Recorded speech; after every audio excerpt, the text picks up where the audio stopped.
चलो देखो। हाँ हाँ बोलो बोलो।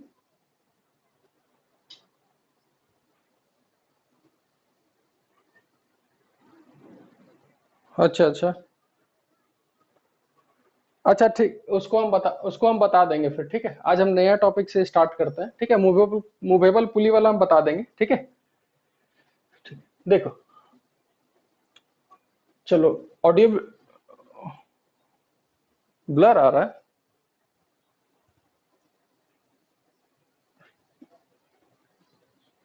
इधर इधर से सही है। ठीक है, बाकी अपना देख लो सब कनेक्शन बढ़िया से। ठीक है, चलो देखो इधर। तो देखो, ये जो चैप्टर है ना, वर्क पावर एनर्जी, पहले से हम लोग देखो एनएलएम और फ्रिक्शन, ये दोनों चैप्टर हम लोग कर रखे हैं। तो इन्हीं दोनों चैप्टर को लेते हुए देखो, वर्क पावर एनर्जी ऐसा कुछ नहीं कि यहाँ एक नया चीज पढ़ना है। एनएलएम में जो भी चीज पढ़े, फ्रिक्शन में जो भी चीज पढ़े, सर्कुलर मोशन में हम लोग जो भी चीज पढ़े, इसी का कंसेप्ट हम लोग का यहाँ यूज आएगा वर्क पावर एनर्जी में। बस यहाँ एक नया चीज पढ़ना है हम लोगों को, ये वाला पार्ट, वर्क। इन्हें हम लोग इंडिविजुअली पढ़ेंगे, वर्क अलग से पढ़ेंगे, पावर अलग से पढ़ेंगे, एनर्जी अलग से पढ़ेंगे। ठीक है, तो सबसे पहले अगर हम वर्क को डिफाइन करें फिजिक्स के टर्म पे, ठीक है, कि फिजिक्स के लैंग्वेज में वर्क कब होता है, कब बोलते हैं कि ये वर्क हुआ। अच्छा, वर्क करता कौन है? बॉडी करता है, फोर्स करता है, कौन करता है? फोर्स। ठीक है, तो पहला चीज याद रखना, work is done by force. फिर वही बात, जरूरी है कि फोर्स अप्लाई, कोई भी फोर्स अगर तुमको, जैसे अगर मेरे ऊपर बॉडी,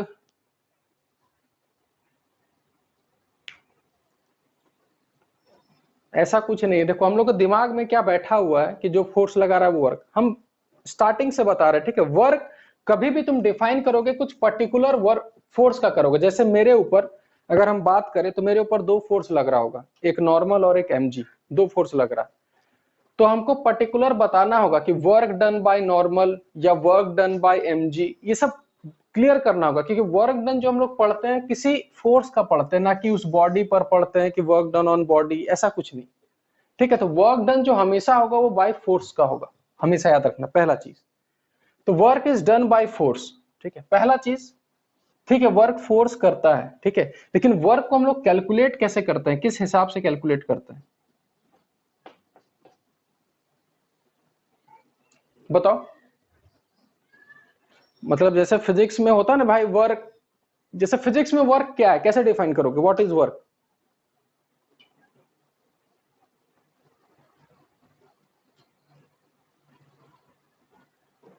एक मिनट, फोर्स लगाने से डिस्प्लेसमेंट हुआ है, ये बोलना सही है, या सिंपल ये बोलेंगे कि अगर फोर्स लग रहा है और बॉडी का डिस्प्लेसमेंट होगा, कि जरूरी कि वही फोर्स डिस्प्लेसमेंट कर रहा हो? ऐसा कोई जरूरी है? ऐसा तो कोई जरूरी नहीं कि वही फोर्स डिस्प्लेसमेंट कर रहा हो। ठीक है, तो हम सिंपल बोलेंगे, देखो हमको जब वर्क कैलकुलेट करना है तो हम कुछ नहीं देखेंगे कि वो फोर्स क्या कर रहा है, एक्सेलरेट कर रहे हैं, वेलोसिटी क्या, उससे हमको कोई मतलब नहीं है। हमको वर्क से क्या मतलब है कि किसी इंडिविजुअल फोर्स का अगर पूछा जाए तो हम उस फोर्स को देखेंगे। उसके बाद हम लोग को सिर्फ ये देखना है बॉडी का डिस्प्लेसमेंट।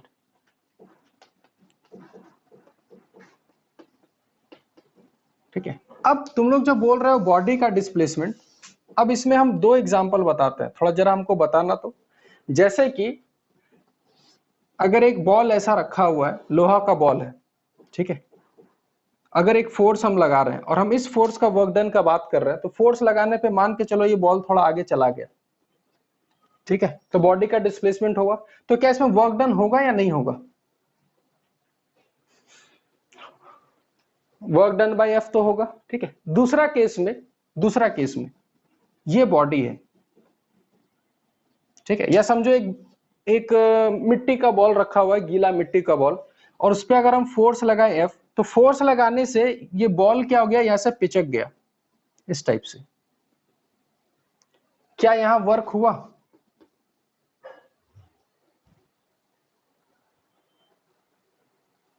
बताओ जी। इस केस में तो ठीक है, बॉडी बॉडी का डिस्प्लेसमेंट देख रहे हैं। ठीक है, इस केस में अगर देखा जाए तो बॉडी तो डिस्प्लेस हुआ नहीं, तो इसमें क्या तुम लोग वर्क बोलोगे या नहीं बोलोगे, क्या बोलोगे? ठीक है, तो देखो यहां जो बोल रहे हो ना बॉडी डिस्प्लेसमेंट, यहां बॉडी का डिस्प्लेसमेंट नहीं देखते, यहाँ किसका सेंटर ऑफ मास भी नहीं देखते हैं, सिंपल देखते हैं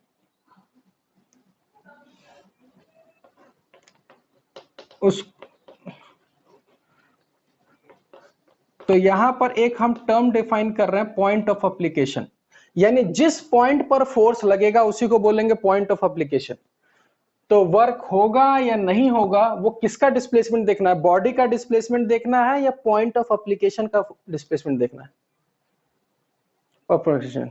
ठीक है, तो देखना है displacement of point of application.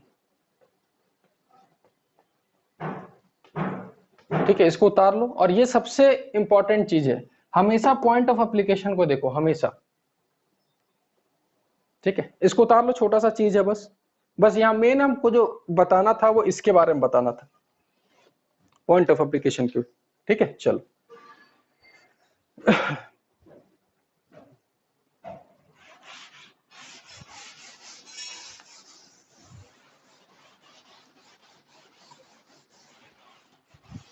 ठीक है, अब तो पता चल गया कि फोर्स अगर हम लगा रहे हैं और कुछ उस पॉइंट का डिस्प्लेसमेंट हुआ तो हम बोल देंगे वर्क हुआ। ठीक है, अब इस वर्क को कैलकुलेट कैसे किया जाता है,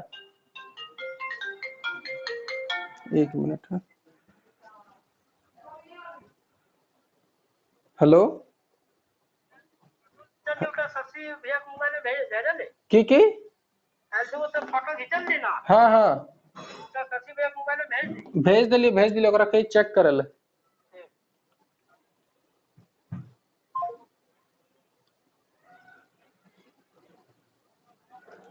चलो देखो तो फिजिक्स में हम लोग वर्क कैसे कैलकुलेट करते हैं, तो मान के चलो एक पॉइंट ऑफ एप्लीकेशन लेते हैं, ये पॉइंट ऑफ एप्लीकेशन। ठीक है, तो मान के चलो, या इसको ऐसे समझने के लिए एक छोटा सा ब्लॉक ही ले लेते हैं। इस ब्लॉक पे अगर हम फोर्स इस साइड लगा रहे हैं, ठीक है, और ब्लॉक मूव किया इस डायरेक्शन में, ठीक है, और ऐसे दिखाने के लिए हम बड़ा ले रहे हैं पर हम एक छोटा सा डिस्प्लेसमेंट ले रहे हैं dx, छोटा सा डिस्प्लेसमेंट, dx की जगह ds लेते हैं। ठीक है, और इस फोर्स और इसके बीच में एंगल कितना है, थीटा। तो हम लोग बोलेंगे कि इस फोर्स के कारण एक छोटा सा वर्क डन होगा dw। अगर छोटा सा डिस्प्लेसमेंट ले रहा है तो एक छोटा सा वर्क डन होगा, और उस वर्क डन का फॉर्मूला होता है F vector dot ds vector. ये फॉर्मूला होता है वर्क डन कैलकुलेट करने का फिजिक्स में, जिसको हम लोग आगे स्केलर फॉर्म में लिख सकते हैं F ds cos थीटा, और थीटा उन दोनों के बीच एंगल हो गया। पर हम लोग देखो इस हिसाब से नहीं पढ़ेंगे, एक तो ठीक है हम लोग ऐसे निकालेंगे, लेकिन हम लोग अब करेंगे क्या, ध्यान से देखना, हम इसी को कैलकुलेट करने का तरीका बता रहे हैं। ठीक है, अच्छा अगर थीटा 90 डिग्री हो जाएगा तो क्या होगा, work done zero, work zero होगा। ठीक है, तो अब हम क्या करेंगे समझना ध्यान से। ठीक है, इसी को इस फोर्स का दो कंपोनेंट कर सकते हैं, देखो तो F cos थीटा और F sin थीटा, और ds इधर ही है। अब तुम समझना कि अब हम सीधा एंगल वैंगल नहीं देखेंगे, हम सीधा बोलेंगे कि जो मेरा छोटा सा वर्क डन होगा, डिस्प्लेसमेंट इधर है F cos थीटा था, तो वर्क F cos थीटा कर रहा होगा कि F sin थीटा कर रहा होगा, कौन कर रहा होगा, F cos थीटा। तो डायरेक्ट बोलेंगे F cos theta into ds। देखो ये चीज और ये चीज सेम है या अलग अलग है, सेम है, बस cos थीटा इधर आ गया। अब दूसरा चीज, इसी चीज को अगर हम ऐसा बोले कि फोर्स इधर ही रहने दो, हम डिस्प्लेसमेंट का ही दो कंपोनेंट करते हैं, फोर्स इधर है, डिस्प्लेसमेंट का ही दो कंपोनेंट कर दिए, तो फोर्स के अलोंग डिस्प्लेसमेंट का बोल सकते हैं ds cos थीटा, और इसके परपेंडिकुलर जाएगा ds sin थीटा। तो वर्क डन जो होगा वो कौन सा होगा, इस साइड वाला होगा F ds cos थीटा, या इधर ds sin थीटा वाला होगा, किधर होगा, cos थीटा वाला इधर होगा, क्योंकि ये डिस्प्लेसमेंट और फोर्स के बीच में 90 डिग्री है। तो इसके हिसाब से हम लिखेंगे dw is equal to F into ds cos theta. यानी कि वर्क डन निकालने का मेरे पास अब तीन रास्ता है। ठीक है, और तीनों रास्ते को यूज करना है। पहला रास्ता सबसे आसान, फोर्स देख लो, डिस्प्लेसमेंट देख लो, और उन दोनों के बीच एंगल देख लो। दूसरा रास्ता, जिधर भी फोर्स लग रहा है तो फोर्स का कंपोनेंट कर लो डायरेक्ट डिस्प्लेसमेंट के लो, और डायरेक्ट लिख दो F इंटू ds। ठीक है, यानी हम यहां लिख रहे हैं एफ का कंपोनेंट इंटू डीएस।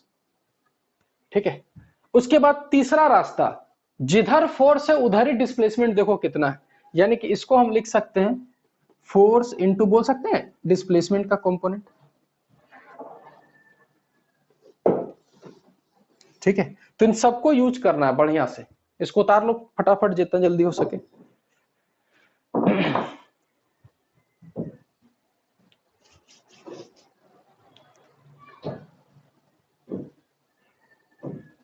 क्या क्या क्या बोल रहे हो, ये वाला डी डीएससी मतलब डीएस का कंपोनेंट, वहां फोर्स का कंपोनेंट, ये सी खाली वो सब्सक्रिप्ट है बस नीचे का, और कुछ नहीं।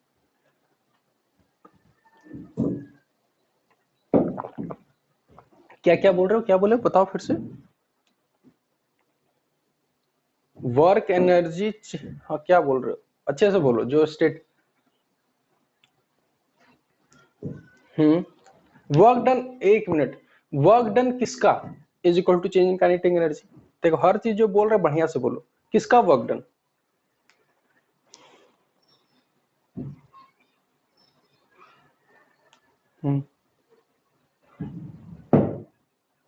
कैसे जीरो आएगा, अगर उस बॉडी को हम उठा रहे हैं तो फोर्स भी ऊपर डिस्प्लेसमेंट भी ऊपर, कैसे जीरो हो जाएगा। हाँ हाँ, तुम ये बोलो ना कुली, हाँ कुली जब, हाँ कुली जब वेट लेके आगे जाता है, ठीक है, तो तुम बोलोगे, हाँ बोलो।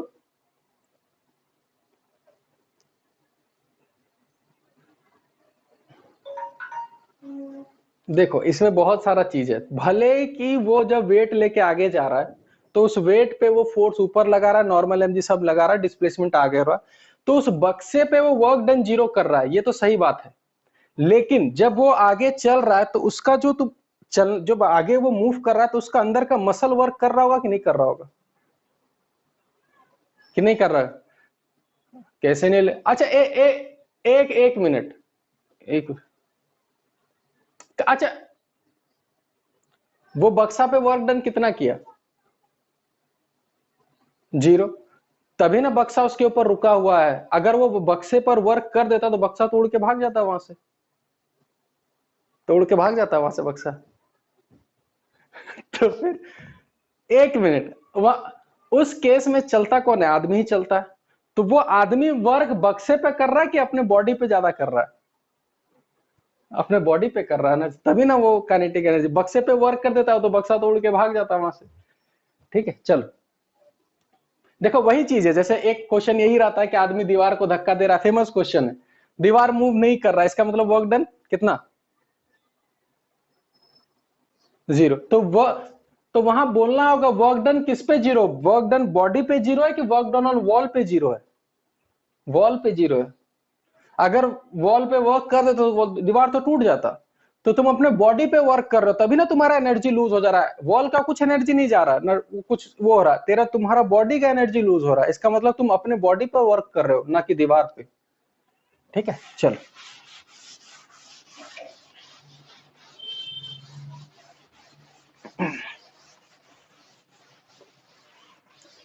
इसलिए कभी भी वर्क का अगर बात करो ना कभी भी, ठीक है, तो एकदम सटीक से कि वर्क किस फोर्स का बात कर रहे हो और किस बॉडी पर बात कर रहे हो, ये दोनों चीज एकदम सटीक होना चाहिए तभी कुछ होगा। ऐसे बोलोगे वर्क डन जीरो है, तो बताओ तो वर्क डन किस पे जीरो है, किसके कारण जीरो है, सब कुछ। ठीक है, जैसे कि अगर एक क्वेश्चन पूछा जाए, ठीक है, सिंपल सा क्वेश्चन, और इसी को धीरे, चलो देखो इधर।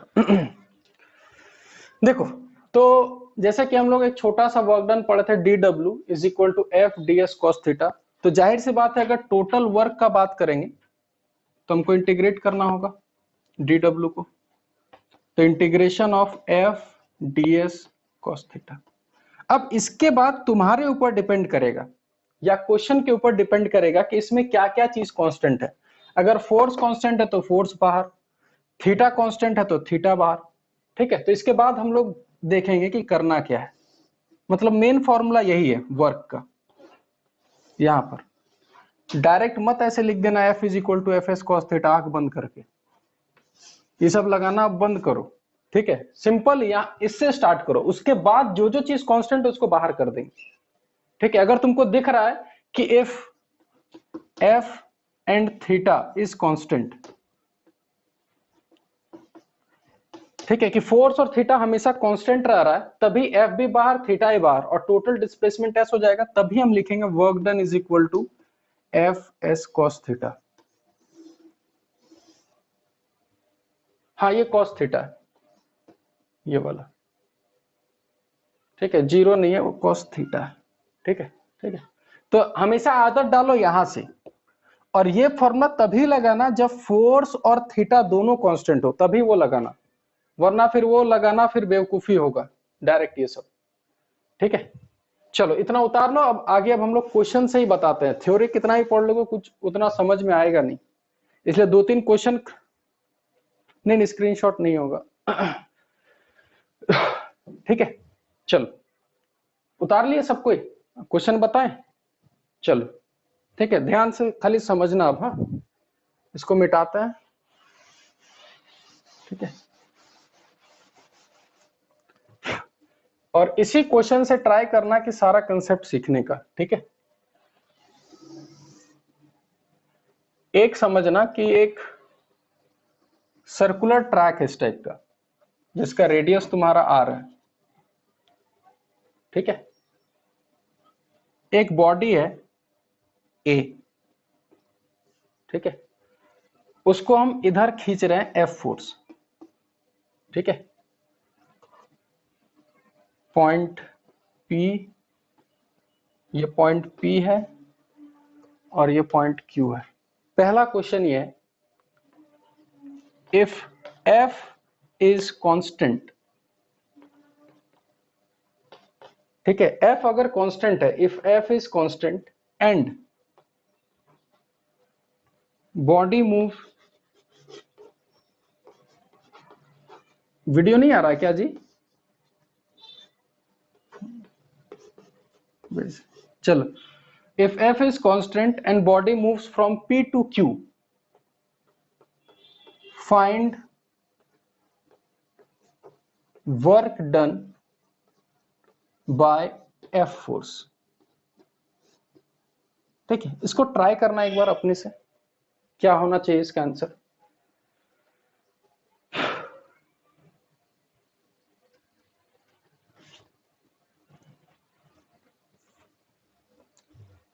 आराम से खाली इसको वॉच करो और हर चीज को देखो कि क्या कैसे करना है ये वाला, कि फोर्स कांस्टेंट, अच्छा फोर्स कांस्टेंट मतलब मैग्नीट्यूड और डायरेक्शन दोनों कांस्टेंट होगा कि खाली मैग्नीट्यूड? जब फोर्स का बात कर रहा है तो फोर्स का वेक्टर क्वांटिटी होता है, तो फोर्स इज कांस्टेंट मतलब कि उसका डायरेक्शन और मैग्नीट्यूड दोनों कांस्टेंट है, ये हमेशा याद रखना। इफ एक्सेलरेशन इज कांस्टेंट यानी मैग्नीट्यूड डायरेक्शन दोनों, ठीक है। चलो स्टार्ट करो, इसको बनाओ बढ़िया से, ठीक है। तो दो तीन पहले का क्वेश्चन करवाएंगे ना, इसी से सारा सीख जाओगे।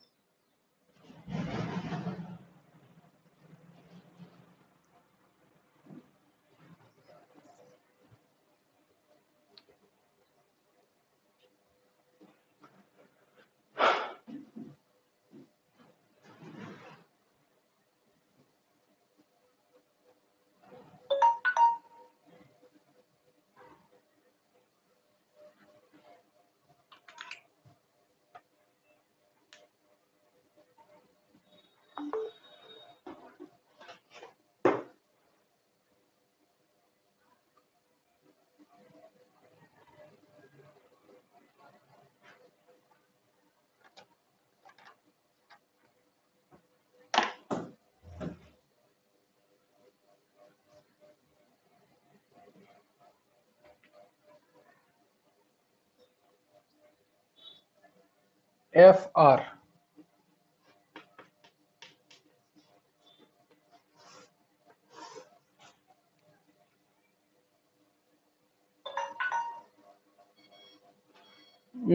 बड़ी किसका माइक है जी इतना डिस्टर्ब करता है?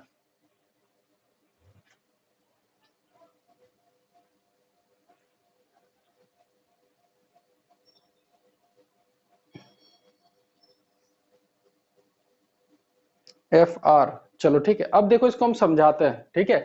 और तुम लोग किस हिसाब से बोल रहे हो और हम क्या बोल रहे हो और आगे जाके क्या फायदा होगा। हम्म। हाँ हाँ हाँ हाँ हाँ, ये 90 डिग्री है, चलो ठीक है ठीक है। अब समझना ध्यान से, ठीक है, कि तुम लोग क्या किए होगे। बहुत लोग ये किए होगे कि ये आर है, ये आर है, और ये √2r हो जाएगा, ठीक है। ये एंगल थीटा 45 डिग्री है, ठीक है। उसके बाद तुम लोग क्या किए होगे कि वर्क डन लगा दिए होगे एफ एस कॉस थीटा, यही किए होगे, ठीक है।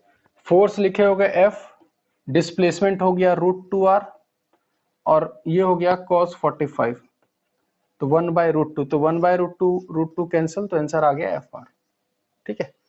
अब हम बताते हैं कि कभी कभी आंसर गलती से भी सही आता है, ठीक है। अब समझना कि ये जो तुम लगाए एफ एस कॉस थीटा, तुम समझना ध्यान से, ये तब लगाया जाता है जब फोर्स और थीटा दोनों कांस्टेंट हो, ठीक है। अब मेरे को बताओ, जब ब्लॉक यहां होगा, ठीक है, उस समय, या दो केस लेते ना, यहां से यहां और यहां से यहां, तो ब्लॉक इधर जाएगा, फोर्स इधर होगा, ब्लॉक इधर जाएगा, फोर्स इधर होगा। क्या दोनों केस में थीटा सेम होने वाला है या अलग अलग होने वाला है? अलग हो। तब जब अलग अलग होगा थीटा, तो क्या ये फॉर्मूला लगाना सही था या गलत था? गलत था, ठीक है। अब लेकिन देखो, आंसर फिर भी एफ आर ही आएगा, लेकिन तुम वहां जो प्रोसेस किए वो गलत किए, इसलिए बोलते हैं कभी कभी गलती से भी सही आता है, और बाद में एक क्वेश्चन देंगे ना, फिर वो चीज पलट जाएगा पूरा, ठीक है। अब आप देखो ध्यान से, इंटीग्रेट नहीं, देखो हम एक सिंपल, देखो इंटीग्रेशन करने से तो ऐसे लोग डरता है, तो इसका हम एक अच्छा सा मेथड बताते हैं, ध्यान से समझना खाली, ठीक है।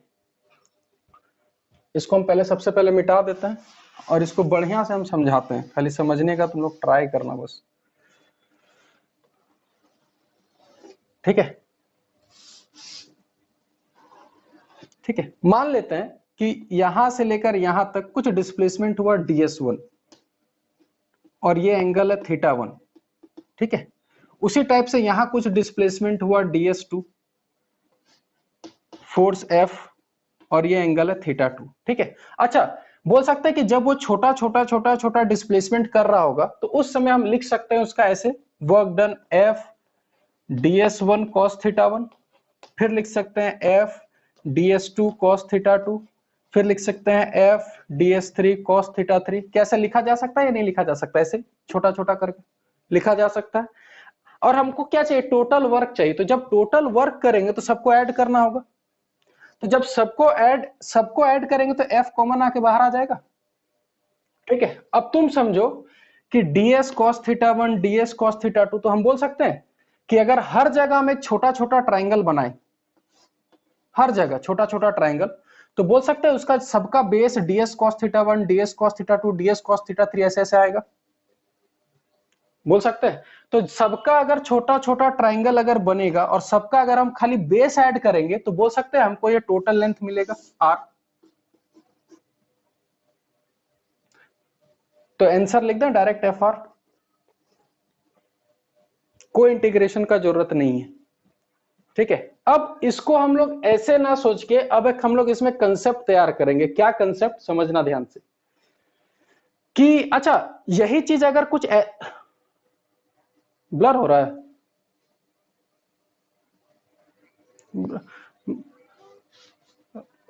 वो दिक्कत होगा तुम लोग का। हम देखो, नेट नेट हम पूरा सही करवा लिए, ठीक है, और डबल बैंडविड्थ से चला रहे, तो नेट यहां से अब खराब होने का सवाल ही पैदा नहीं होता, ठीक है। देखो ध्यान से, अब अगर ये, ठीक है, क्या बोल रहे हो?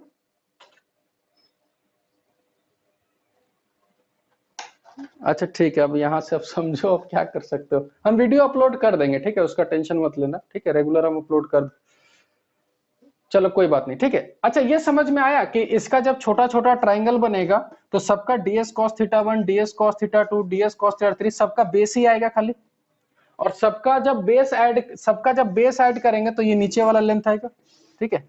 अब हर बार हम लोग ऐसे नहीं सोचेंगे, ठीक है। अब हम लोग इसको सोचेंगे कैसे, कि जब भी व्हेन फोर्स इज कांस्टेंट, कोई भी फोर्स हो, अगर वो फोर्स कांस्टेंट होता है, ठीक है, जब भी फोर्स कांस्टेंट आएगा only take the displacement along that force, only take the displacement along that force. ठीक है, अब देखो हमको फायदा क्या मिलेगा, अगर यही पाथ कुछ ऐसा कुछ अजीब सा रहता तो हर जगह फिर से एक ट्रायंगल बनता, छोटा छोटा ट्रायंगल बनता हर जगह, तो फिर से सबका ट्रायंगल इसका बेस ही आता कि नहीं आता, ये बताओ। आता। ठीक है, तो जब इसका बेस आता तो हम फोर्स इधर लिखते हैं। तो अब देखो डायरेक्ट इसका आंसर कैसे देंगे, वर्क डन। हम सिंपल बोलेंगे, देखो ब्लॉक इस पॉइंट से लेकर इस पॉइंट तक गया और फोर्स का डायरेक्शन इधर है, तो हम सिंपल देखेंगे कि हॉरिजॉन्टल में कितना डिस्प्लेसमेंट है, भले ब्लॉक कहीं से कहीं तक जाए, तो हॉरिजॉन्टल में हम देखेंगे कि सिर्फ ब्लॉक यहां से यहां तक गया, तो डायरेक्ट बोलेंगे कि F इंटू डिस्प्लेसमेंट, और डिस्प्लेसमेंट किधर, along the direction of force. बस काम खत्म। लेकिन ये मेथड सिर्फ किसके लिए अप्लाई करना है, वेरिएबल फोर्स के लिए या सिर्फ कांस्टेंट फोर्स के लिए? सिर्फ कांस्टेंट फोर्स। जैसे mg क्या है, वेरिएबल फोर्स है या हमेशा कांस्टेंट रहने वाला फोर्स है? कांस्टेंट रहता है। ठीक है, उसका डायरेक्शन और मैग्नीट्यूड दोनों कांस्टेंट होना चाहिए। इस कंसेप्ट को अच्छे से समझना है, बहुत जगह काम आएगा ये वाला। इसको उतारो सबसे पहले। हाँ बोलो।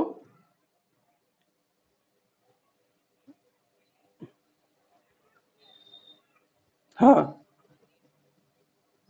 ठीक है,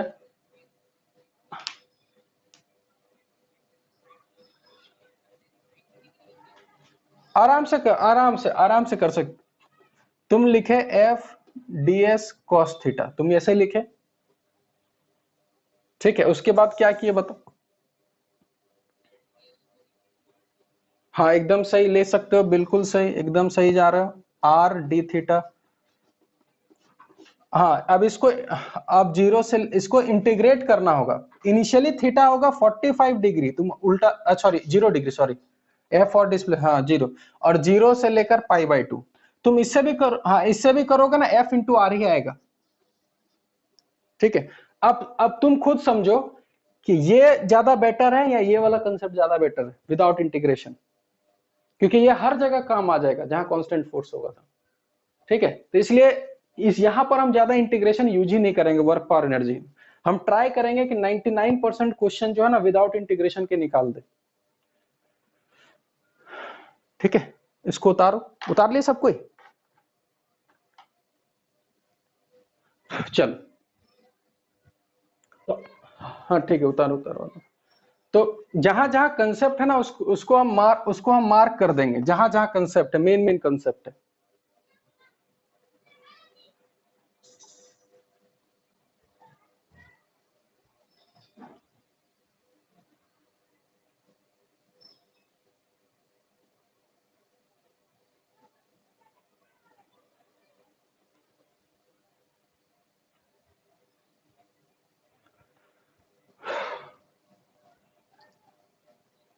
हो गया, चल अब देखो कि इसका हम लोग फायदा कैसे उठा सकते हैं।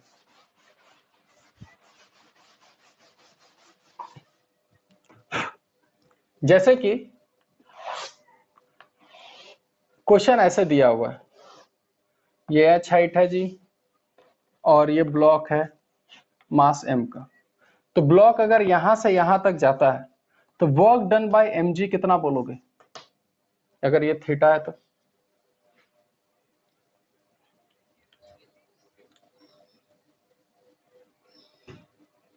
देखो अब देखो तुम्हारे पास क्या है देखना। ठीक है, अब समझना ध्यान से करने का कितना तरीका है मेरे पास। अगर mg इधर लग रहा है और डिस्प्लेसमेंट इधर हो रहा है, तो इस एंगल को बोल सकते हैं 90 माइनस थीटा। अगर ये h है तो ये डिस्टेंस आएगा h बाई साइन थीटा, निकाल के देख लेना। अगर ये h है तो ये आएगा h बाई साइन थीटा आएगा। ठीक है, तो हम फोर्स लिखेंगे mg into displacement, sorry force हो गया mg, डिस्प्लेसमेंट हो गया h बाई साइन थीटा, और इन दोनों के बीच है cos 90 माइनस थीटा। ठीक है, तो ये कैंसिल होकर आ गया mgh, पहला तरीका जो सबसे बेसिक था। दूसरा तरीका, हम क्या बोल सकते हैं दूसरा तरीका कि इस mg का ही कॉम्पोनेंट लो इधर, तो इधर आ जाएगा mg साइन थीटा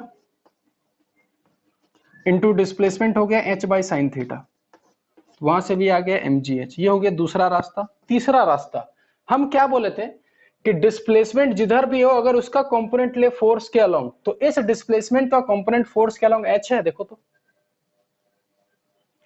तो डायरेक्ट बोलते हैं mgh। और चौथा रास्ता जो अभी हम लोग सीखे, क्या mg फोर्स कांस्टेंट फोर्स है या वेरिएबल फोर्स है? कांस्टेंट फोर्स है। तो ब्लॉक जिधर भी जाए हमको सिर्फ फोर्स के अलोंग डिस्प्लेसमेंट देखना है। तो ब्लॉक यहां से यहां जाएगा तो वर्टिकल साइड में कितना डिस्प्लेसमेंट हुआ? h। तो डायरेक्ट लिखेंगे mgh। ठीक है, पहला दूसरा तीसरा चौथा रास्ता। लेकिन अगर इसको हम हटा के, समझना खाली ध्यान से, इसको हम ऐसे कर दें और ब्लॉक यहां से ऐसे स्लाइड होके आएगा, ये मेथड फेल, ये मेथड फेल, ये भी मेथड फेल, तो लास्ट में कौन सा मेथड काम में आएगा? mgh वाला। समझ में आया कि नहीं आया? हाँ, तो इसीलिए बोल रहे हैं कि ये कंसेप्ट बहुत, हाँ बोलो, क्या क्या बोल रहे, बोलो। फर्स्ट मेथड ये वाला कुछ नहीं है, जब तुम्हारा रास्ता ऐसा था तो mg फोर्स नीचे लगा, ये हो गया फोर्स, डिस्प्लेसमेंट ये हुआ तो डिस्प्लेसमेंट निकाल लिए h by sine theta, into in दोनों के बीच एंगल था 90 माइनस थीटा, तो cos 90 माइनस थीटा, तो ये साइन थीटा बन के साइन थीटा कैंसिल हो जाएगा। तो इसीलिए बोले कि अपने को अगर सेफ साइड चलना है ना तो हमेशा ये चौथा रास्ता लेके चलो। लेकिन ये एक खाली इसमें ड्रॉबैक है कि ये सिर्फ अप्लाई कब होता है? कांस्टेंट फोर्स, कांस्टेंट, बस बस जब फोर्स कांस्टेंट रहे तभी करना है। ठीक है, लेकिन बहुत काम का चीज है ये, ऐसा नहीं कि धोखा देगा, ये हमेशा काम का चीज है। ठीक है, चलो इसको मिटाते हैं हम। ठीक है, हाँ ठीक है ठीक है, उसको नोट क्या करना है, इसको खाली सीखो जी इसको। ठीक है, कर लो थोड़ा सा नोट, इसको ऐसे बना लो। पहला ऐसा था कुछ, ये हाइट एच था।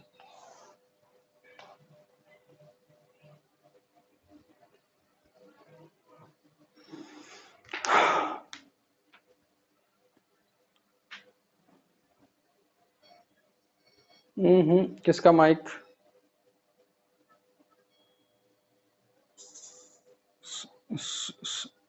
सुजैन आपका माइक है, थोड़ा माइक माइक ना चेंज कर लो तुम, या माइक लगा लो, कोई है ईयरफोन वगैरह। ठीक है, चलो आगे बढ़ते हैं। ठीक है,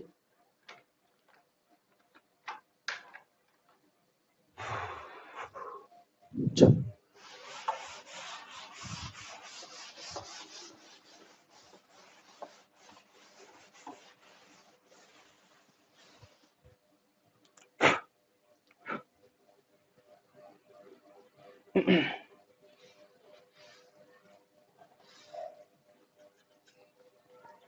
चलो थोड़ा बहुत क्वेश्चन कर लेते हैं इस पे, वर्क के ऊपर। ठीक है, एक एकदम बेसिक सा क्वेश्चन करते हैं, इतना आसान क्वेश्चन एक्सपेक्ट भी मत करना कि आएगा। इसमें डायरेक्ट बताना वर्क डन बाय फ्रिक्शन कितना होगा अगर यह हाइट h है तो। अच्छे से अच्छे से अच्छे से अच्छे से, अगर बॉडी पॉइंट ए से लेकर बी तक स्लिप करके आया हो तो वर्क डन बाय फ्रिक्शन कितना होगा, अच्छे से। और एंगल थीटा दिया हुआ है,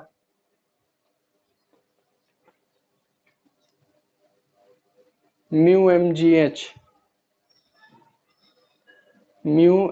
एच बाई साइन थीटा। फिर से बढ़िया से, गलत जल्दबाजी में,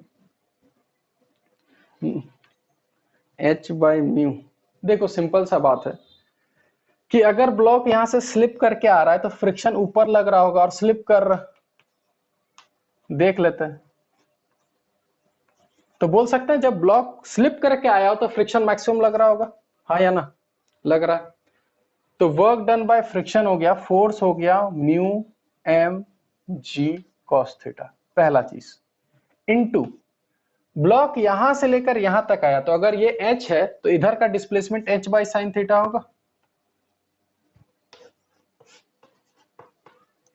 इनटू अब फोर्स और डिस्प्लेसमेंट के बीच में कितना एंगल है,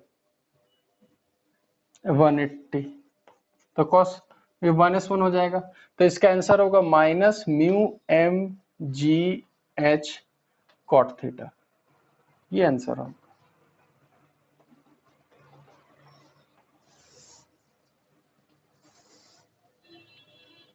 ठीक है,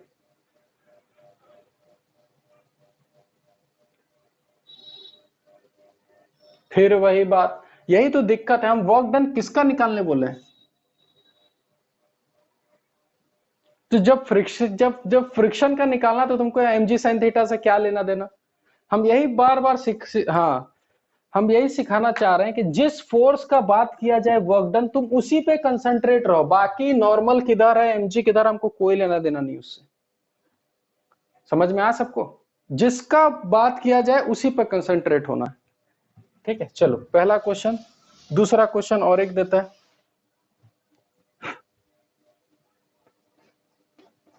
ठीक है, इसको उतार लो, एक क्वेश्चन था बड़े थोड़ा ठीक ठाक था वो, देखते हैं।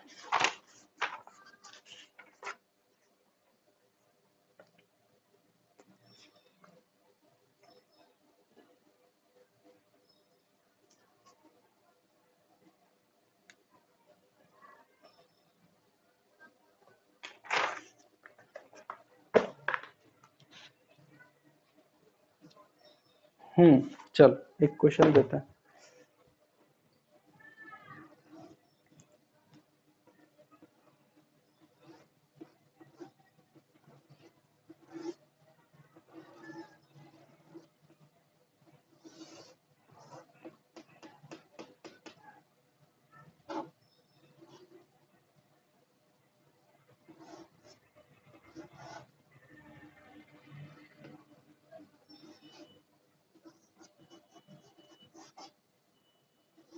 ठीक है, ये सिस्टम रुका रहेगा कि मूव करेगा, सबसे पहले देखो तो क्या होगा, ये सिस्टम मूव करेगा। ठीक है, क्वेश्चन ये है, ध्यान से समझना, सबसे पहले बोला है work done by tension force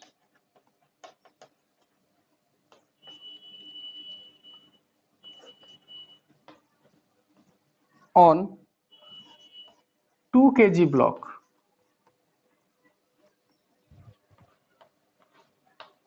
on, इसको एक काम करते हैं, इसको वैल्यू, इसको एक मिनट, ये ए और ये b, on block b, if block a moves 2 metre. Try करो इस क्वेश्चन को, बढ़िया क्वेश्चन है, थोड़ा टाइम लो अच्छे से और बनाओ।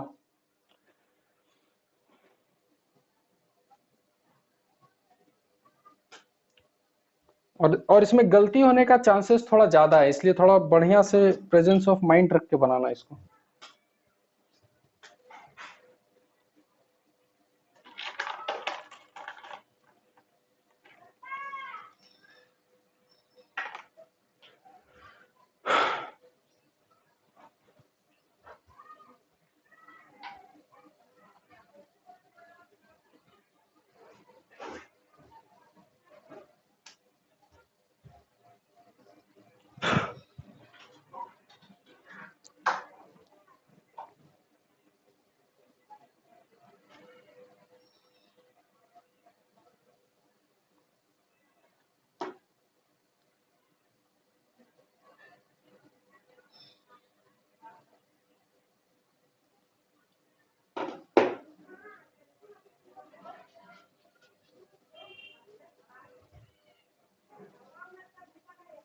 पहला आंसर कितना, -2 2t, ये t अच्छा टी का वैल्यू हम देंगे तुमको? अरे गजब हालत, तो टी तुम कैसे आंसर दोगे? तुम अच्छे सब निकाल के बताओ बढ़िया से। चलो एक का आंसर है 20, है ना? चलो पहला आंसर 20, दूसरा देखो।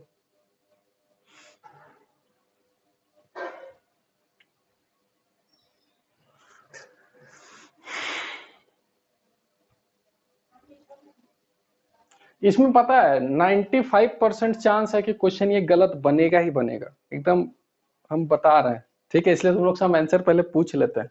आंसर बताओ।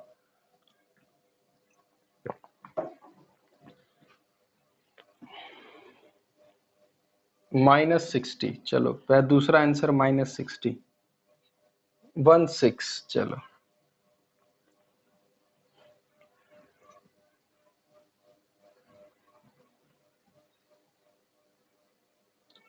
40। चलो हम सब आंसर रिकॉर्ड कर लेते हैं बढ़िया से, लास्ट में ये मत बोलना कि हाँ सर निकला -40/3।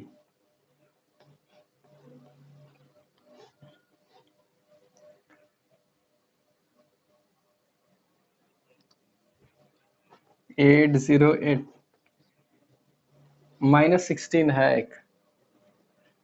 चलो चलो इसको रख लेते हैं ना साइड में, अब हम क्वेश्चन बनाते हैं। हाँ है, सब है। ठीक है चलो, अब समझना ध्यान से, ठीक है, कि अगर हम इस पे टेंशन टी लेते हैं तो इस पे ऊपर 2t लगेगा और नीचे 20 लगेगा, है ना? और अगर इसका एक्सेलरेशन a मानते हैं, ठीक है, या a1 a2 ले लेते हैं, ले लेते हैं a1 a2, कंस्टेंट लगाना होगा, है ना? तो तो T a1 minus 2t a2 is equal to 0, 2 1 is equal to twice, इसको रखे रहते हैं, ठीक है। और इक्वेशन लिखते हैं, t is equal to 2a1 और उस पे 20 minus 2t is equal to 2a2। अच्छा, हम इतना क्यों कर रहे हैं? क्योंकि देखो हमको वर्क निकालना है टेंशन फोर्स का, और टेंशन हम बिना इक्वेशंस के निकाल नहीं सकते हैं, इसीलिए हमको ये सब इक्वेशन लिखना पड़ रहा है, ठीक है। तो इसको 2 से मल्टीप्लाई करके ऐड कर देते हैं, तो 20 इज इक्वल टू 4a1, तो 4a1 के जगह हो जाएगा 8a2 प्लस 2a2, तो ये हो जाएगा 10a2 इज इक्वल टू 20। तो a2 का a2 का वैल्यू 2 है, तो a1 का वैल्यू आ 4, तो टेंशन आ जाएगा 8 न्यूटन, जो हमको चाहिए था मिल गया हमको, ठीक है। अब फिर से देखो गलती होने का चांसेस कितना है। जब ब्लॉक 2 मीटर आगे जाएगा तो क्या ये भी 2 मीटर जाएगा या फिर से कंस्ट्रेंट? फिर से कंस्ट्रेंट लगेगा, तो इस ये कितना जाएगा? 1 मीटर जाएगा। तो तो तुम्हारा फाइनल आंसर हो, ठीक है 16, ठीक है। तो टेंशन, हाँ, तो टेंशन इस पे कितना लग रहा है? 2t, तो 2t का मतलब ऊपर 16 न्यूटन, नीचे डिस्प्लेसमेंट है 1 और एंगल 180, तो आंसर होगा 16, ठीक है। तो इतना चीज देख के चलना है, ठीक है। और ऐसा ही क्वेश्चंस मींस वगैरह में टारगेट करता है सब कुछ, कि कहीं ना कहीं तुम गलती करोगे, कंस्टेंट नहीं लगाओगे तो गलती, सब कुछ होगा, ठीक है। इस क्वेश्चन को और थोड़ा टफ करना चाहते हो तो यहां 2 मीटर की जगह लिख दो, if block a moves for 2 seconds, तो क्वेश्चन में और थोड़ा चला जाएगा। क्या चला जाएगा? कि फिर दो, हाँ, वो निकालना होगा, ठीक है। तो क्वेश्चन ऐसे ही बस थोड़ा थोड़ा वर्क करके टफ कर सकता है और कुछ नहीं, ठीक है। चलो इसको मिटाए, चलो ठीक है।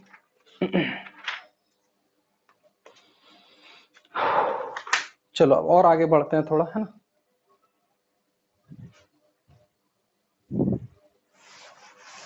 अब आते हैं कि फ्रिक्शन का वर्क डन थोड़ा और कैलकुलेट करना सीखते हैं, कि कैसे कैलकुलेट किया जा सकता है, ठीक है। जैसे कि समझना ध्यान से, हाँ,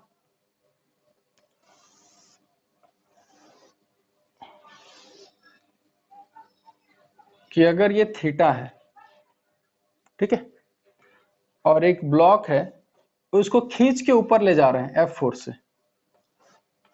किसका आवाज कर रहा है माइक जी? ताली बजा रहा है। चल देखो, तो एक ब्लॉक है जिसका मास है m और उसको कोई फोर्स से ऊपर खींच के लेके जा रहा है, कहां से कहां तक? a से लेकर b तक, और ये डिस्टेंस दे दिया है तुमको x। ठीक है, बहुत आसान क्वेश्चन है। वर्क डन बाय फ्रिक्शन कितना होगा? ठीक है, और इसको पहले बनाओ, फिर हम इसमें थोड़ा सा चेंजेस करेंगे। बनाओ इसको जल्दी।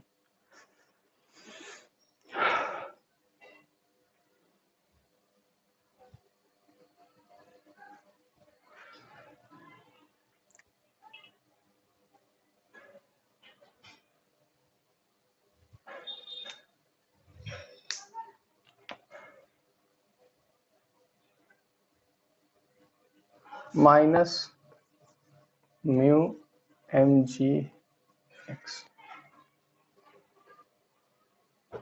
ठीक है।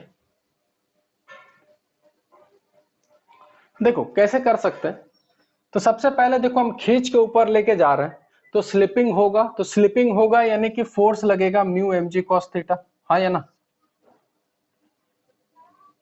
स्लिप होगा friction maximum mu m g cos theta. अब यहां से लेकर यहां तक का डिस्प्लेसमेंट कितना होगा? X by cos theta into x by cos theta, और इंटू -1 कर देते हैं क्योंकि 180 होगा, तो आंसर हो गया minus mu m g x. ये आंसर मैक्सिमम लोग दे सकते हैं, 99% लोग, कुछ था ही नहीं इसमें। लेकिन अगर हम इस बात को हल्का सा चेंज कर दें,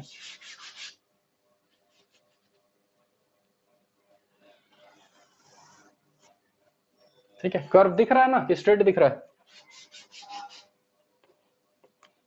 ठीक है, अगर अब इस कर्व पाथ पे लेके जाएंगे, ठीक है, इसको इस टाइप से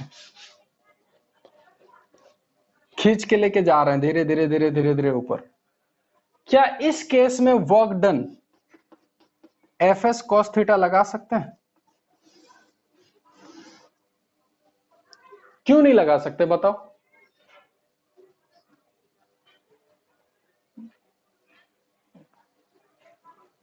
हाँ, फोर्स वेरी करेगा, सही बात है, क्योंकि देखो जैसे जैसे जैसे जैसे इसका एंगल बदलेगा, तो जो नीचे फोर्स फ्रिक्शन लग रहा होगा, फ्रिक्शन तो mu m g cos theta लगता है, तो हर जगह थीटा चेंज हो रहा है कि अलग अलग है? थीटा, तो थीटा चेंज है यानी फ्रिक्शन चेंज होगा, तो यानी कि ये फॉर्मूला तो अब नहीं लगा सकते हैं। अब क्या करना होगा फिर?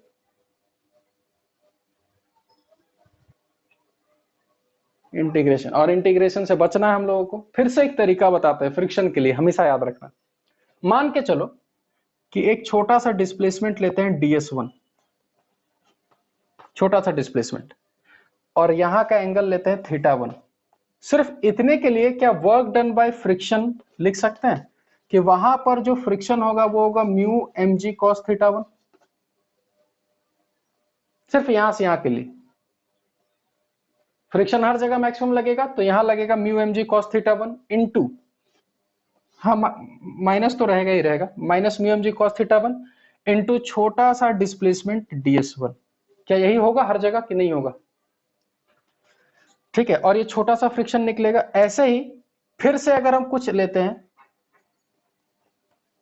ds2 और θ2, ठीक है, तो फिर से लिख सकते हैं minus mu m g cos θ2 into ds2, और ऐसा ही लिखते जाना होगा। तो अगर हम टोटल वर्क का बात करें तो सबको ऐड करना होगा। क्या कांस्टेंट बाहर निकल रहा है बताओ?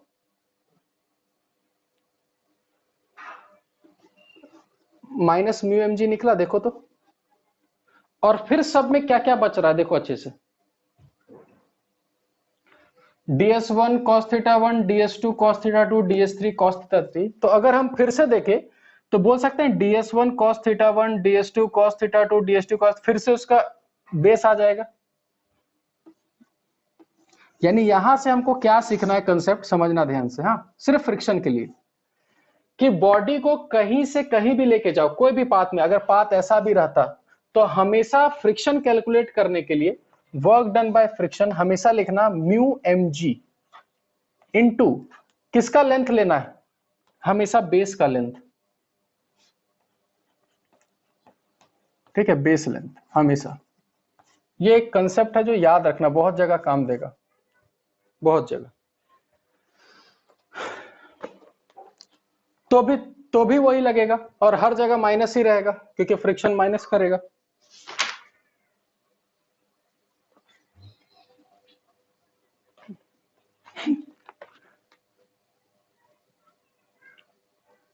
तो इसलिए तो हम लोग बार बार, हम लोग देखो क्या किए, हम लोग बार बार अलग अलग करके लिखे। ठीक है, ये अलग अलग अलग किए, ये सिर्फ हम स्पेशली किसके लिए बताए, सिर्फ फ्रिक्शनल के लिए, फ्रिक्शन के लिए। उस केस में हम क्या बताए थे कि फोर्स कांस्टेंट होगा तब फोर्स के अलोंग डिस्प्लेसमेंट। क्या यहां फोर्स के अलोंग डिस्प्लेसमेंट लिए, ऐसा तो नहीं लिए। ठीक है, तो एक नया सिर्फ कंसेप्ट हम बताएं फ्रिक्शन के लिए कि ये फ्रिक्शन के लिए हमेशा काम करेगा। ठीक है, तो जहां जहां चीज कंसेप्ट हम बता रहे हैं उसको याद रखना, और ये सब कंसेप्ट बहुत जगह काम आएगा।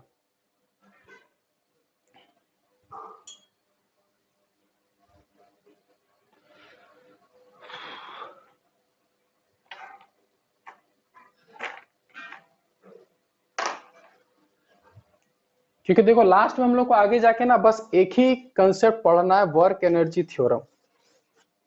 ठीक है, मेन पूरा ये पूरा चैप्टर इसी पे बसा हुआ है, वर्क एनर्जी थ्योरम पे।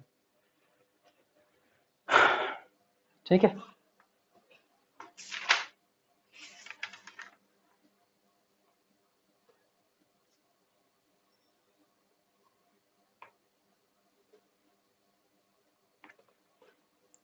चलो आगे हम बताते हैं, इसको मिटा दें। ठीक है, तो एक फ्रिक्शन के लिए कंसेप्ट हम बताएं और एक कांस्टेंट फोर्स के लिए कंसेप्ट बताएं, ये दोनों याद रखना, ये काम आएगा ही आएगा 100%।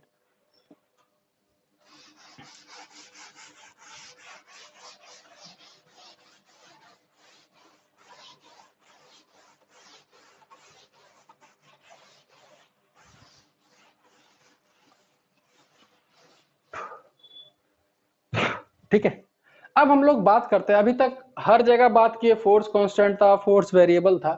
अगर हम इसके लिए बात करें, स्प्रिंग के लिए, तो स्प्रिंग क्या है, कांस्टेंट है कि वेरिएबल है?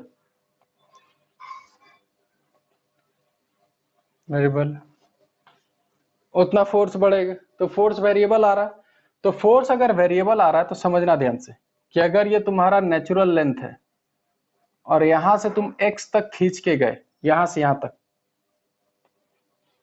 तो जो वर्क होगा एक छोटा सा वर्क, तो छोटा सा वर्क क्या लिखेंगे, समझना ध्यान से। हाँ?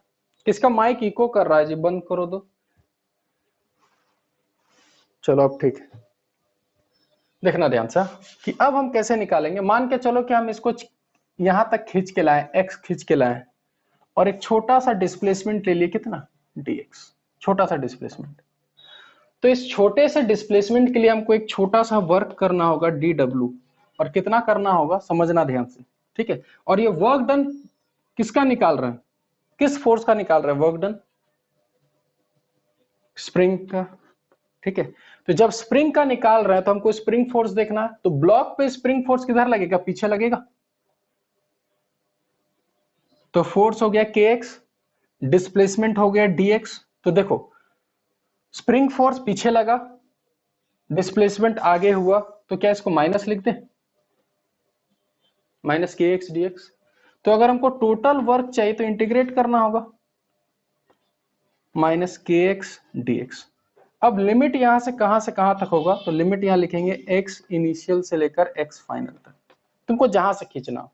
तो अगर हम नेचुरल लेंथ से खींचेंगे तो x इनिशियल कितना होगा, अगर नेचुरल लेंथ से खींचेंगे तो 0 होगा।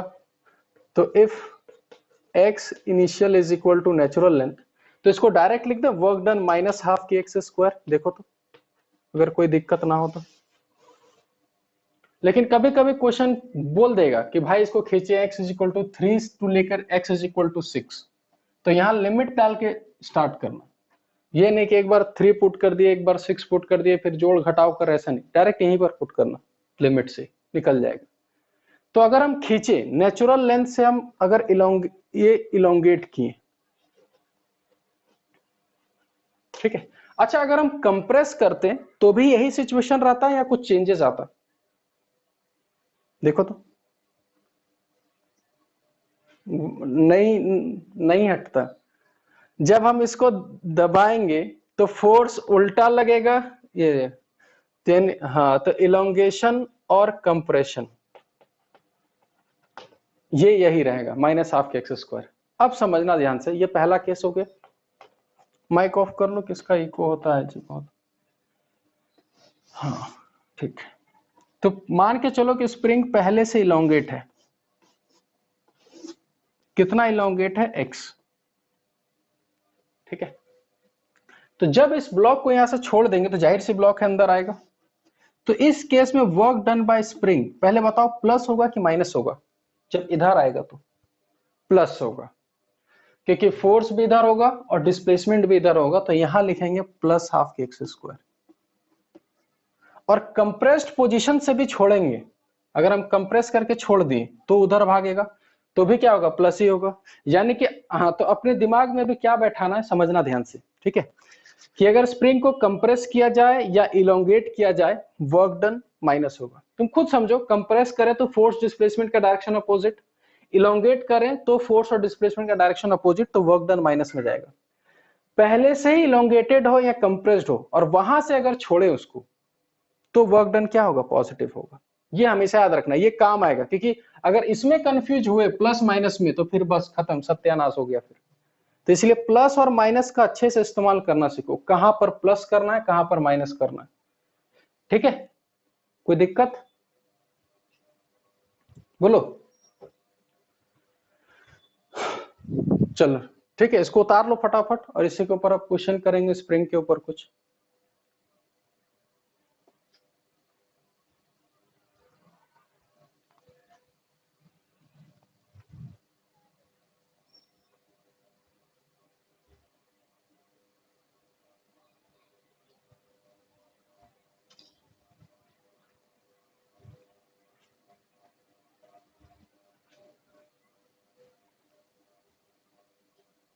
हो गया? चलो,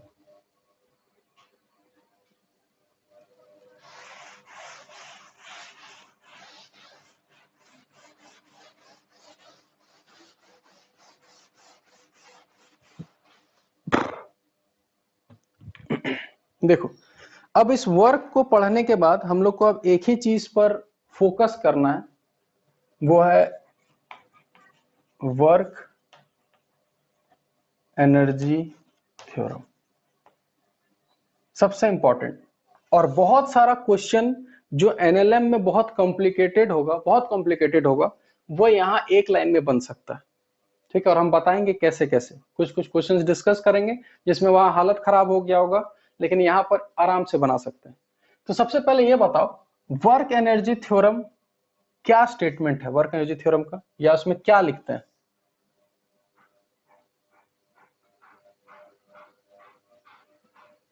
हाँ, यानी work done by total force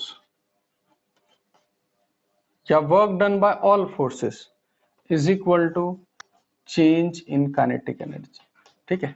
अब इस पे हाँ, इस पे थोड़ा बात करते हैं। Work done by total forces, अभी तक हम लोग पढ़े फोर्सेस में इंटरनल होता है, एक्सटर्नल होता है, तो इसमें कौन सा लेना है? इंटरनल लेना है या एक्सटर्नल लेना है या दोनों लेना है?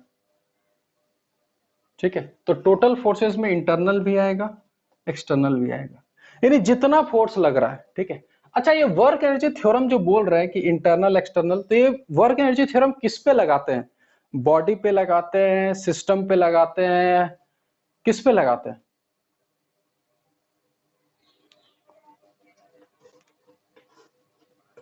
तो याद रखना, ये बॉडी और सिस्टम दोनों के लिए लगा सकते हैं। जैसे कि अगर एक ब्लॉक है तो एक बॉडी है, उस पर वर्क एनर्जी थ्योरम लगाओ। बहुत सारा ब्लॉक अटैच्ड है, पूरे सिस्टम में लगा दो। यानी कि ये एक ब्रह्मास्त्र है, तुम ऐसे समझो। यानी लास्ट में कहीं कुछ समझ में नहीं आया ना तो सोचना है कि वर्क एनर्जी थ्योरम ही लगाना है, जो होगा देखा जाएगा। तो उसमें हम सिंपल क्या करेंगे, टोटल वर्क कैलकुलेट कर लेंगे, उस बॉडी पर जितना फोर्सेस है आइडेंटिफाई करेंगे, सारा फोर्स कितना फोर्स लग रहा है, सारे फोर्स का एक लाइन से वर्क डन लिख देंगे। और उसका वर्क डन सिंपल हम बात करेंगे change in kinetic energy. Change का मतलब हमेशा क्या होता है, फाइनल माइनस इनिशियल, हमेशा। यानी कि बीच में क्या हो रहा है हमको कोई लेना देना नहीं, हम सिर्फ देखेंगे कि मेरा इनिशियल कितना था, फाइनल कितना है, और वहां से लेकर वहां तक टोटल वर्क जो जो कर रहा होगा, जो जो आदमी टोटल वर्क कर रहा होगा, सब लगा देंगे। ठीक है, अब फिर बात होता है कि डिस्प्लेसमेंट जो होता है, यहां देखो ध्यान से, जो हम लोग वर्क कैलकुलेट करते हैं तो F d s cos theta आता है। तो मान के चलो कि एक आदमी एक ऑब्जेक्ट को ग्राउंड फ्रेम से देख रहा है और एक तुम्हारा नॉन इनर्शियल फ्रेम से देख रहा है, तो क्या दोनों केस में ये तीनों चीज सेम आएगा या कुछ अलग भी हो सकता है? बताओ।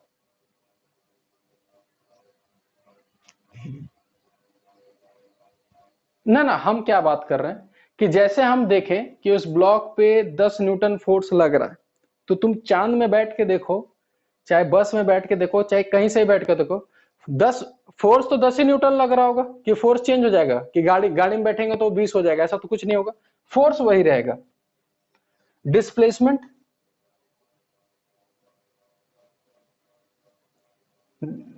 डिस्प्लेसमेंट में चेंज आ सकता है। कैसे? ग्राउंड में बैठ के देखें तो कार जा रहा है 2 मीटर, लेकिन अगर हम बगल में गाड़ी में बैठ के देखेंगे तो वो 2 ही मीटर जाएगा, या चेंज भी हो सकता है? चेंज भी हो सकता है। यानी कि वर्क डन अगर कोई पूछे कि क्या work done frame of reference पे डिपेंड करेगा या नहीं करेगा, तो आंसर क्या होना चाहिए? करेगा। तो work done depends on frame of reference. हाँ, तो बॉडी को ही देखो, तो बॉडी को कहीं ना कहीं से तो देखोगे ना जी।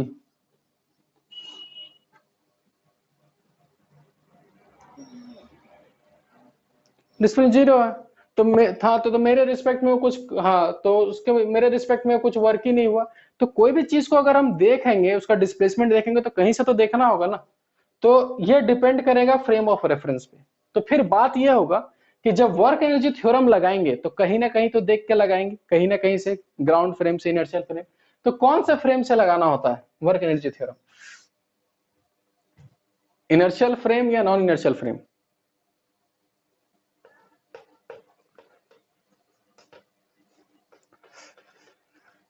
तो इसमें भी तो इसमें भी तुमको छूट मिल गया। तुम इनर्शियल फ्रेम में लगाना चाहो तो इनर्शियल फ्रेम में लगाओ, नॉन इनर्शियल फ्रेम में लगाना चाहो नॉन इनर्शियल फ्रेम में लगाओ। यानी हम क्या बोल रहे हैं, पूरा का पूरा एक ब्रह्मास्त्र है ये वाला चीज। तुमको जिस फ्रेम से लगाना है उस फ्रेम से लगाओ, तुमको बॉडी पे लगाना है तो बॉडी पे लगाओ, सिस्टम पे लगाना है सिस्टम पे लगाओ। ठीक है, वो पूरा छूट मिला हुआ है टोटल। ठीक है, इसको उतार लो अच्छे से और याद रखना ये दोनों में काम करेगा, इनर्शियल में भी नॉन इनर्शियल में भी। ठीक है, लेकिन इनर्शियल और नॉन इनर्शियल के रिस्पेक्ट आगे क्वेश्चन बताएंगे ना तो समझ में आ जाएगा कि क्या चेंजेस आएगा इनर्शियल और नॉन इनर्शियल में। ठीक है, इसको उतार लो बढ़िया से ये पूरा, क्योंकि हम लोग को पढ़ाई इसी में ही करना है। हाँ बोलो।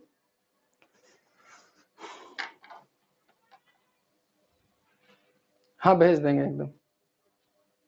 ठीक है, हाँ बोलो, इससे रिलेटेड कुछ भी डाउट है तो पूछो। ठीक। हाँ। हम्म। अभी तो हम वो वर्ड लाए ही नहीं, कंजर्वेटिव नॉन कंजर्वेटिव। अभी तो हम फोर्स दो ही, किसका माइक है? सिर्फ अभी दो है। ठीक है, इंटरनल और एक्सटर्नल पर दो ही तुम्हारा फोर्सेस है, इंटरनल और एक्सटर्नल। ठीक है, हम लोग दो ही टाइप का, अभी कंजर्वेटिव नॉन कंजर्वेटिव का बात ही नहीं की। तो हम सिर्फ फोर्स में दो टाइप देखेंगे, इंटरनल एक्सटर्नल, और सब फोर्स का लगाना है, सब फोर्स। ठीक है, चलो इसको उतारो सबसे पहले। ठीक है, और इसको बताने के लिए कि work done by internal force, कोई बता सकते हो कितना होता है? जीरो होता है। ठीक है, अगर इसको मिटा दे सबसे पहले ये बताओ। चलो,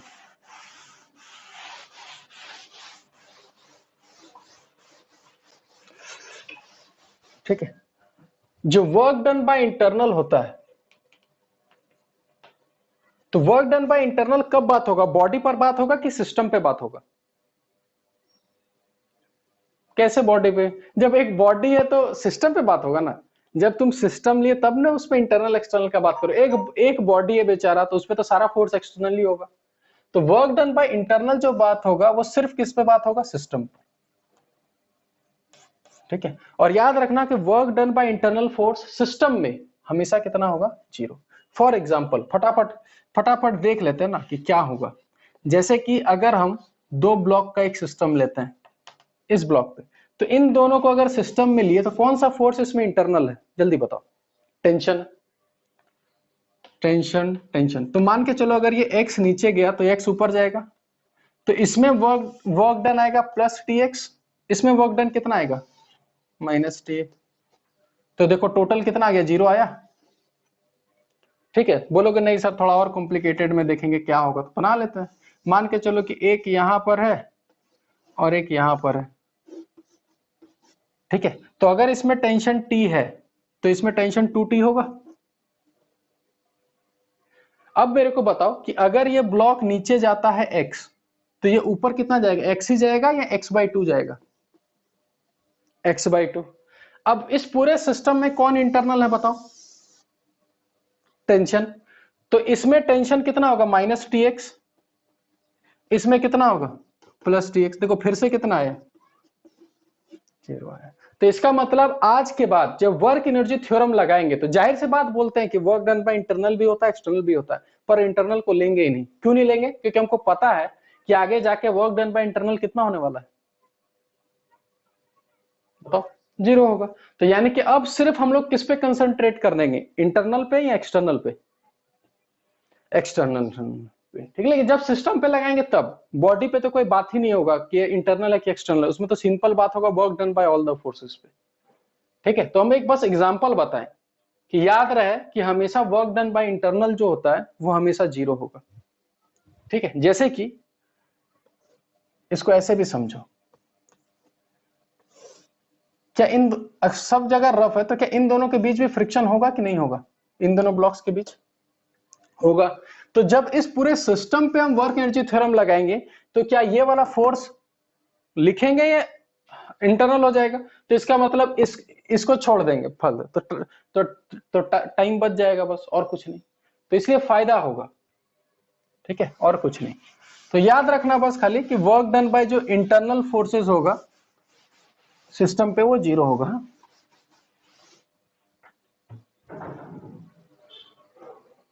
क्या क्या क्या लगाते थे,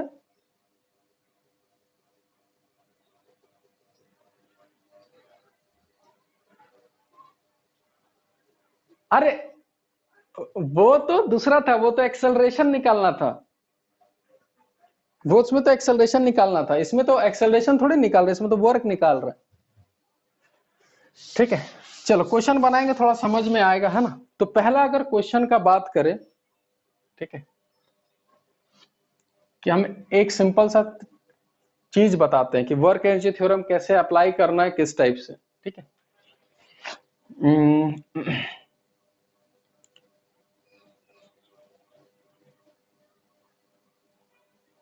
जैसे कि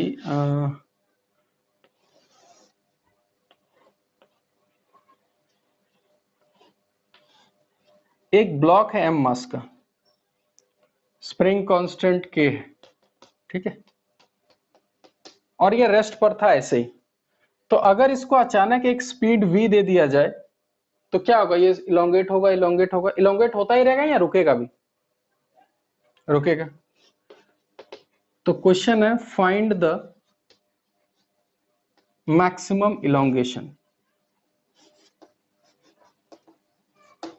ठीक है, बताना है कि मैक्सिमम इलोंगेशन, हम पहला क्वेश्चन हम खुद बता रहे हैं। ठीक है, जैसे कि अब हमको पता है कि हमको मैक्सिमम इलोंगेशन निकालना है, तो क्या बोल सकते हैं कि जब मैक्सिमम इलोंगेशन होगा तो उस केस में वेलोसिटी 0 हो जाएगा, यहां जाएगा जाएगा जाएगा जाएगा, रुकेगा, जहां रुकेगा वही मैक्सिमम इलोंगेशन है। अब हमको यहां अगर हम वर्क एनर्जी थ्योरम लगाएं, ठीक है, तो हम क्या बोलेंगे कि हमको देखो एक इनिशियल और एक फाइनल पॉइंट पकड़ना ही पकड़ना है, ठीक है। तो अगर हम इसको लेते हैं इनिशियल और इसको लेते हैं फाइनल, ले लिए। अब इनिशियल से फाइनल तक, यहां से लेकर यहां तक बॉडी पे कौन कौन सा फोर्स है, तो बोल सकते हैं नॉर्मल, mg और स्प्रिंग फोर्स, यही फोर्स ऑफ होगा। तो यहां से लेकर यहां तक वर्क डन बाय नॉर्मल कितना होगा, 0। Work done bye mg 0। सोच समझ कर बताना, वर्क डन बाय स्प्रिंग कितना होगा। बिल्कुल सही, माइनस होगा। याद करो, अभी सिखाएं कि अगर स्प्रिंग इलोंगेट हो रहा होगा तो माइनस हाफ। तो work done by total force आ गया माइनस हाफ के x square is equal to change, change का मतलब फाइनल माइनस इनिशियल। तो फाइनल तो काइनेटिक 0 है, माइनस इनिशियल, हाँ ठीक है। इतना आसान क्वेश्चन नहीं आएगा, हम बस बता दिए खाली कि लगाना किस हिसाब से। तो x आ गया तुम्हारा v root under m by k. इसमें किसी को कोई डाउट है तो बताओ, कोई भी डाउट, ठीक है। तो अब मेरे को एक क्वेश्चन बताओ, ठीक है, एक क्वेश्चन तुम्हारे लिए अब, कि अगर स्प्रिंग ऐसा है m और ये अभी नेचुरल लेंथ पर है, तो इसको छोड़ देंगे नेचुरल लेंथ से, तो ब्लॉक यही रुका रहेगा कि नीचे जाते जाएगा, जाएगा। तो कहीं ना कहीं तो रुकेगा। Same question, find the maximum elongation, try करो।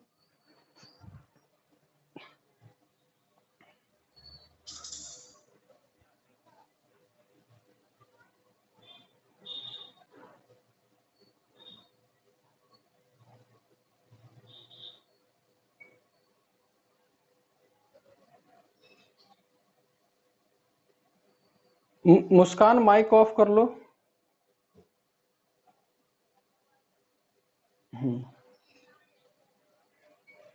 चल,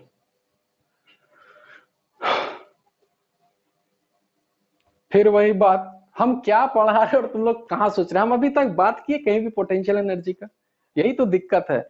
अभी हम जैसे जैसे बता रहे वैसे वैसे सीखो। जब तक हम पोटेंशियल, कंजर्वेटिव, नॉन कंजर्वेटिव नहीं बोलते, सबका वर्ड भी यूज नहीं करना।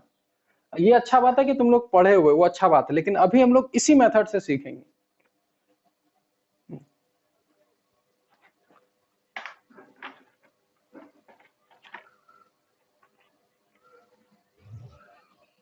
हाँ, 2mg/k।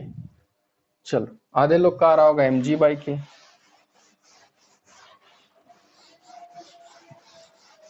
आया 2mg/k? ठीक है, सब बेसिक क्वेश्चन है जी, बहुत बेसिक।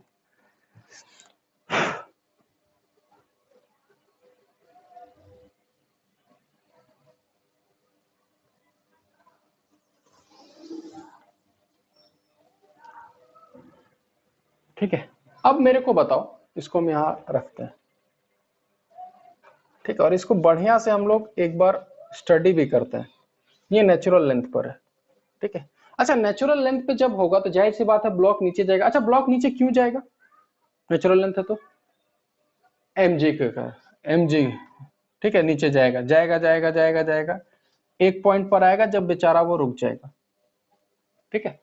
तो अगर हम इसको इनिशियल लेते हैं और इसको लेते हैं फाइनल, तो यहां से लेकर यहां तक उस ब्लॉक पे बोल सकते हैं दो फोर्स लगेगा, एक mg और एक स्प्रिंग, देख लो लगेगा।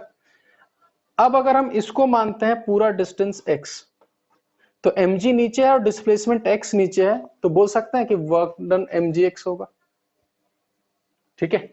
अब बताओ, ये स्प्रिंग यहां से लेकर यहां तक कंप्रेस हुआ है या इलोंगेट हुआ है, इलोंगेट। तो वर्क डन बाय स्प्रिंग हो गया माइनस हाफ के एक्स स्क्वायर। तो work done by total, total में आ जाएगा, एक आ जाएगा mgx और एक आएगा माइनस हाफ के एक्स स्क्वायर। और फाइनल भी वेलोसिटी 0 और इनिशियल जब छोड़े थे वहां का भी वेलोसिटी कितना है, 0। तो फाइनल माइनस इनिशियल, तो यहां से आ जाएगा mgx is equal to half के एक्स स्क्वायर। तो एक एक्स कैंसिल होगा, तो x का वैल्यू आ जाएगा यहां से 2mg/k। ठीक है, अब इसको देखो बढ़िया से देखते हैं कि एक्चुअल में हुआ क्या बीच में। तो देखो इनिशियल में mg जो है वो खींच के लाएगा। अच्छा, जैसे ही खींचेगा फिर स्प्रिंग फोर्स भी ऊपर खींचेगा कि नहीं खींचेगा? खींचेगा। लेकिन फिर भी ये नीचे आ रहा है इसलिए क्योंकि mg का फोर्स ज्यादा है kx के अकॉर्डिंग, तो इसलिए उसको खींचते आएगा। अच्छा, एक पोजीशन ऐसा आएगा कि नहीं आएगा जब mg और kx दोनों बराबर हो जाएगा, mg is equal to kx, तो वहां x का वैल्यू देखो कितना आया, mg बाई k आया ना, ना मैक्सिमम नहीं आया। तो तुम खुद समझो कि जहां नेट फोर्स 0 हो गया वो आंसर नहीं है, बल्कि उससे और ज्यादा इलोंगेट हुआ। तो क्यों ये और ज्यादा इलोंगेट हुआ, कोई बता सकते हो कि यहां नहीं रुका, क्यों नहीं रुका?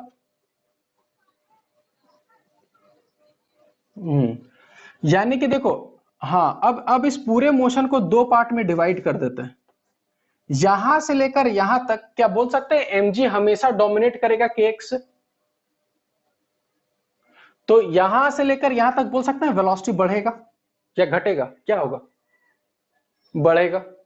लेकिन जब ये सेकेंड रीजन में घुसेगा जैसे, तो mg डोमिनेट करेगा कि अब kx डोमिनेट करेगा? कौन डोमिनेट? kx। तो इसके बाद वेलोसिटी घटना स्टार्ट होगा, घटते घटते घटते कितना गया, 0। तो अगर तुमसे यहाँ क्वेश्चन में ये पूछता कि फाइंड द मैक्सिमम वेलोसिटी, तो मैक्सिमम वेलोसिटी कहां होगा उसका? हाफ, हाफ पे। ऐसे मत बोलना, ऐसे मत बोलना हाफ पे, ठीक है? ऐसा कब? ठीक है, अब यहां पर mg बाई के नहीं, अब इसको एक कंसेप्ट की तरह लेना कि वेलोसिटी मैक्सिमम वही होगा जहां नेट फोर्स 0 होता है।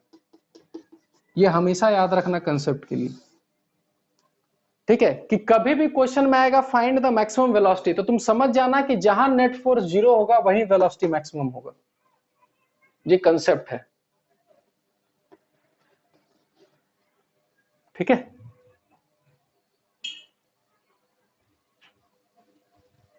ये ऊपर नीचे इसलिए लिखे कि यहां से लेकर यहां तक वेलोसिटी बढ़ेगा और इसके बाद जैसे नीचे आएगा तो वेलोसिटी घटेगा। हम वो चीज खाली डिनोट किए समझाने के लिए।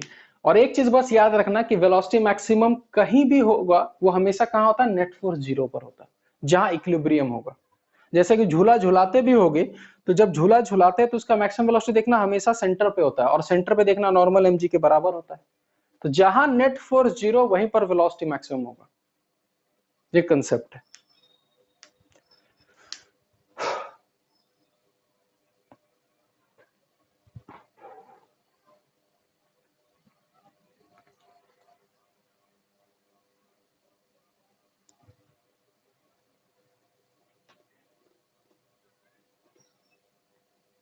चलो, हो गया सबका?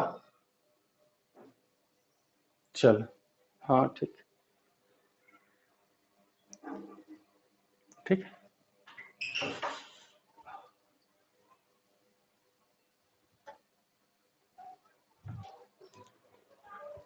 ठीक है। चलो, तो एक काम करते हैं, ठीक है, आज इतना ही रखते हैं, ठीक है?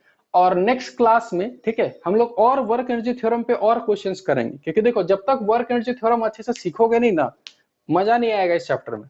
और वो एक बार वर्क एनर्जी थ्योरम सीख गए तो फिर आगे जब एनर्जी कंजर्वेशन पढ़ाएंगे तब तुमको समझ में आएगा कि एक्चुअल में वर्क एनर्जी थ्योरम और एनर्जी कंजर्वेशन आपस में रिलेशन रखता है। जो तुम लोग बोल रहे हो ना, पोटेंशियल, ये सब, वो सारा एक चीज रिलेशन है सब कुछ। फिर वहां बात करेंगे कंजर्वेटिव और नॉन कंजर्वेटिव का। तो ये सब जब सारा चीज सीख लेंगे, ठीक है, उसके बाद हम लोग फिर पावर पे स्टार्ट करेंगे, पावर चैप्टर, ठीक है?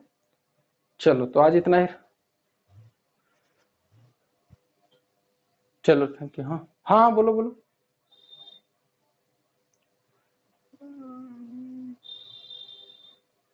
ठीक है, कल फिर ले लेंगे हम, ठीक है, हम बता देंगे टाइमिंग वगैरह, ठीक है? ठीक, थैंक यू, थैंक यू।